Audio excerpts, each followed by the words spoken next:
नमस्कार साथियों, देवव्रत क्लासेस में आपका हार्दिक स्वागत अभिनंदन है। आज हम पढ़ेंगे करंट जीके के बहुत ही महत्वपूर्ण प्रश्न।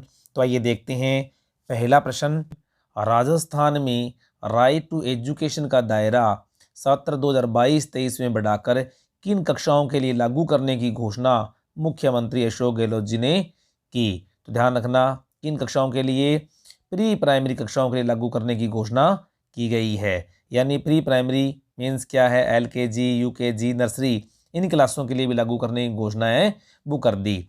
अब देखो, जो RTE है वो पहले क्या है, किन कक्षाओं के लिए लागू होती थी? कक्षा 1 से 8 तक ही लागू थी। अब इसे क्या कर दिया? प्राइमरी कक्षाओं के लिए लागू भी कर दिया। अब देखो, जो निःशुल्क शिक्षा अधिकार अधिनियम 2009 है, ये पूरे देश में कब लागू हुआ? 1 अप्रैल 2010 से लागू हुआ।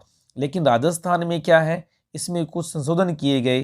संशोधन के पश्चात में कब लागू किया गया? 1 अप्रैल 2011 से इसे लागू किया गया। अगला प्रश्न है, सहरिया जनजाति की विशिष्ट संस्कृति के संरक्षण के साथ साथ पर्यटन को बढ़ावा देने के लिए किस जिले में सहरिया संग्रहालय, ध्यान रखना कौन सा, सहरिया संग्रहालय स्थापित करने की घोषणा CM अशोक गहलोत ने की। तो ध्यान रखना, 12 जिले में। किस जिले में? 12 जिले में सहरिया संग्रहालय है उसे स्थापित किया जाएगा। अब देखो, इसी के साथ साथ में 12 जिले के शाहबाद में, कहाँ पर? शाहबाद में खेल स्टेडियम बनाने की भी घोषणा की। इसी प्रकार से छात्र छात्राओं के लिए पृथक खेल छात्रावास बनाने की घोषणा भी क्या है? CM अशोक गहलोत ने की। अगला प्रश्न है, राजस्थान का पहला इंटरनेशनल स्टैंडर्ड स्विमिंग पूल कहाँ बनाया जाएगा? तो ध्यान रखना, कहाँ बनाया जाएगा? सवाई मान सिंह स्टेडियम जयपुर में। या लिखा होता है SMS स्टेडियम, कहाँ पर? जयपुर में। क्या साइज होगा इसका? 20 × 50 मीटर आकार का स्विमिंग पूल बनेगा।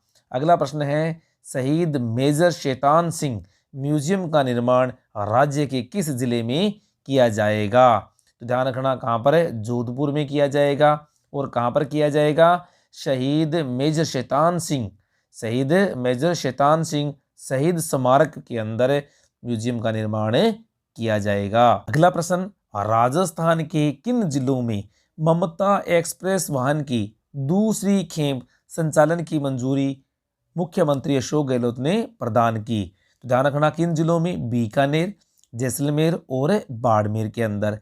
अब देखो, इसकी घोषणा है वो बजट घोषणा 2021-22 में की थी। आजकल इस तरह के प्रश्न आते हैं और प्रश्न पूछ लेते हैं कि घोषणा कौन से बजट में हुई थी? 21-22 में हुई थी। और जिसके तहत सुममता एक्सप्रेस वाहिनी है चलाने के लिए घोषणा की गई, जिसमें इन तीनों जिलों में, ध्यान रखना, इन तीनों जिलों की बात हो रही है। पहले से 67 ब्लॉक्स में ये क्या है? ममता एक्सप्रेस संचालित है।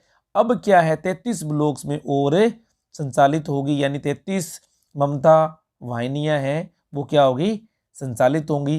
जिसके साथ में कुल कितनी हो जाएंगी? 100 ममता एक्सप्रेस हो जाएंगी। अब इनका फायदा क्या होगा? अब देखो, दुर्गम स्थान जहाँ पर प्रसूताओं शिशुओं के इलाज के लिए यानी पहुँच है, उसको सुनिश्चित करने के लिए, यानी बच्चे हैं, प्रसूताएं हैं, वो अस्पतालों तक पहुँच सके, उनके लिए ममता एक्सप्रेस वाहन चलाने की घोषणा की थी, जिसमें 33 अब संचालित की जा रही हैं। साथियों, आपको ये भी पता होना चाहिए कि राज्य के चिकित्सा मंत्री कौन है? तो ध्यान रखना, प्रसादी लाल मीणा। अगला प्रश्न और बहुत ही महत्वपूर्ण प्रश्न, 5वीं खेलो इंडिया यूथ गेम्स में राजस्थान चौथे स्थान पर रहा। राजस्थान ने इस प्रतियोगिता में कितने स्वर्ण पदक जीते? अब ध्यान रखना, जो खेलो इंडिया यूथ गेम्स है, इनका आयोजन कहाँ पर हुआ? सबसे पहले मध्य प्रदेश में। और राजस्थान कौन से स्थान पर रहा? चौथे स्थान पर रहा। राजस्थान ने कितने स्वर्ण जीते? 19 गोल्ड मेडल जीते, 10 सिल्वर जीते और 19 कांस्य पदक भी जीते। कुल राजस्थान ने कितने? 48 पदक जीते। और सर्वाधिक पदक जीतने के कारण पहली बार क्या है, सभी खिलाड़ियों को नगद पुरस्कार देने की घोषणा राजस्थान खेल परिषद के द्वारा की गई। अब कितनी राशि मिलेगी? ये प्रश्न भी बहुत महत्वपूर्ण हो जाता है। अब देखो, व्यक्तिगत जो स्पर्धा है उसमें गोल्ड मेडल जीतने वाले को 1.5 लाख रुपए, सिल्वर जीतने वाले को 1,12,5,500 रुपये। इसी प्रकार से कांस्य पदक जीतने वाले को 93,750 रुपये दिए जाएंगे। अगर बात करें टीम स्पर्धा के अंदर, तो टीम के अंदर स्वर्ण पदक जीतने वाले को 62,500, रजत पदक जीतने वाले को 48,875 और कांस्य पदक जीतने वाले को 39,063 रुपये प्रदान किए जाएंगे।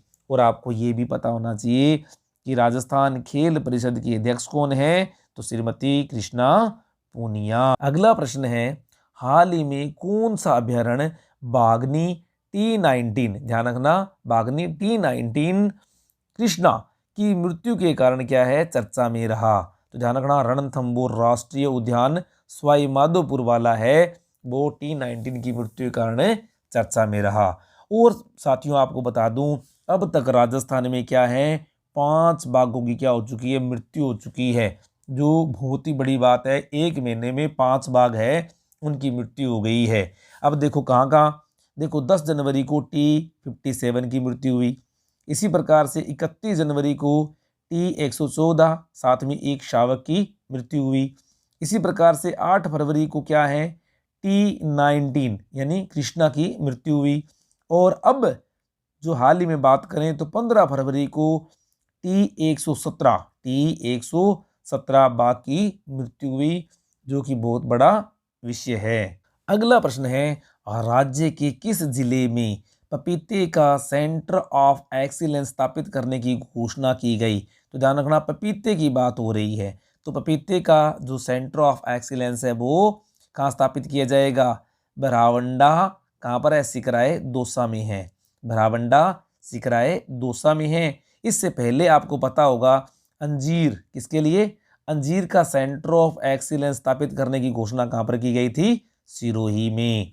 कहाँ पर की गई है, सिरोही में।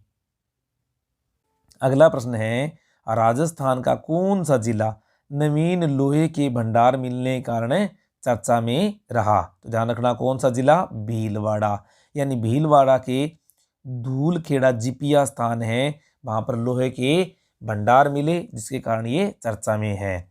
अगला प्रश्न है, राजस्थान के किस जिले में पिंक हाइड्रोजन उत्पादन संयंत्र की स्थापना की गई है। तो कहाँ पर की गई है, ध्यान रखना, चित्तौड़गढ़ के रावत भाटा में, यानी रावत भाटा चित्तौड़गढ़ में पिंक हाइड्रोजन उत्पादन संयंत्र की स्थापना की गई है। तो साथियों वीडियो को लाइक कर दें, शेयर कर दें, और चैनल पर फर्स्ट टाइम है तो चैनल को सब्सक्राइब कर दें। Thank you.